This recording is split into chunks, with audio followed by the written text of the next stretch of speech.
It's one of those things that, for me, it just consumed me. But it gave me that odd feeling of pursuit. It was also something Tim kept secret, his addiction to pornography. It was filling a void, right or wrong. It was filling something that I needed filled. It began with teenage curiosity and a magazine. But the images sparked a desire in Tim to see more. By the time he reached adulthood, a boy's fascination had grown into an addiction fueled by the internet. It started slowly, and it was a short period of time and I was fully addicted. Yet no one ever suspected Tim had a problem. After all, he was a Christian who was active in his church. Even when he married, his wife Stephanie had no idea he was hiding something. I knew we had some issues, but I didn't think they were horrific by any means. I thought we had a pretty healthy marriage. Tim also traveled for work and as a member of a vocal group. The travel allowed him to indulge in his addiction, but also opened the door to something else he craved, the attention of women. So Tim pursued one affair after another. Later there'd be disappointment, be frustrated with myself, angry with myself. But no, I shouldn't be in this place because I know if I'm here, I'm going to go down this road. And I would. Eventually, Tim and Stephanie had children, but still nothing changed. Tim knew what he was doing was wrong, but the addiction had taken over. I was so gone, when the devil has that kind of grip on you, you don't realize it. And so you're just numb, and I was numb. One day, Tim was confronted with the truth when a friend at work talked to him about something he had read in the Bible. Tim's guilt became overwhelming. I think it was just where I was at that day.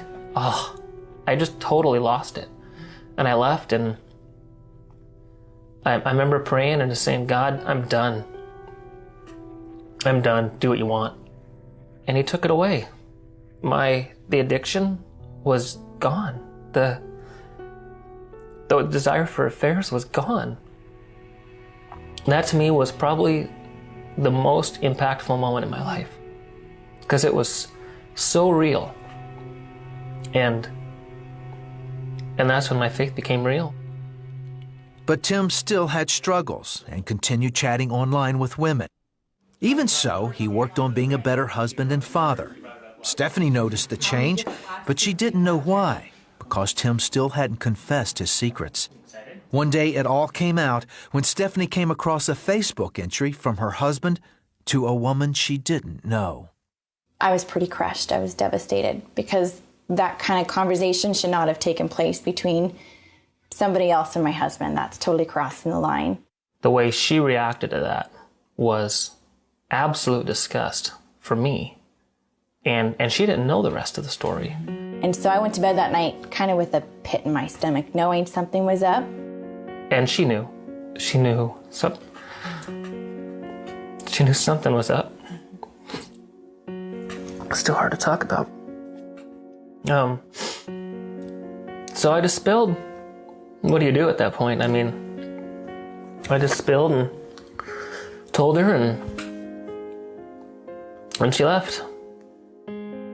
Got the keys, and I immediately drove to church, and I sat at church and just cried out for help, and just... The only hope I had is that I knew my wife, and I knew she loved me.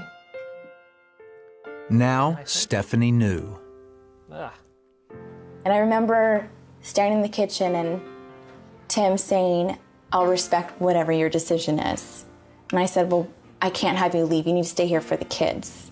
And then later that night, our pastor shared with me, you need to grieve for your marriage. You need to grieve what was and what you had.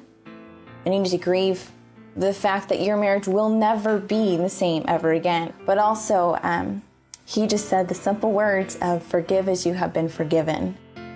And I remember telling him, I don't know if I can ever forgive him for this. The couple stayed apart for 10 days. During that time, Stephanie came to a realization that, at the time, was very hard to accept. And in order for me to heal, I have to forgive him. That doesn't mean I don't have to forget. That doesn't mean that the pain is gone. But I can start to heal now that I've given him that. And then together we can heal together. The path to forgiveness and rebuilding trust would take time. He had to gain it back, you know, and so it was just by him being open and honest, by saying, here's all my passwords. Check my email, check my Facebook, check this. Once we were able to do that, then it was like the path to recovery for us was rapid. She accepted where I was. She accepted that it wasn't an issue for me anymore, but I needed accountability. You know, by him being honest with me, it made it a lot easier for me to start to trust him. Healing and forgiveness come through God. Without God, I don't know how, I don't think we would be sitting here today. I know we wouldn't be sitting here today. We were taught that Christ had to be the center of the house. And I think that's backwards. I think Christ needs to be center of your life. And if he's the center of your life and the center of your wife's life, he will by default become the center of your house.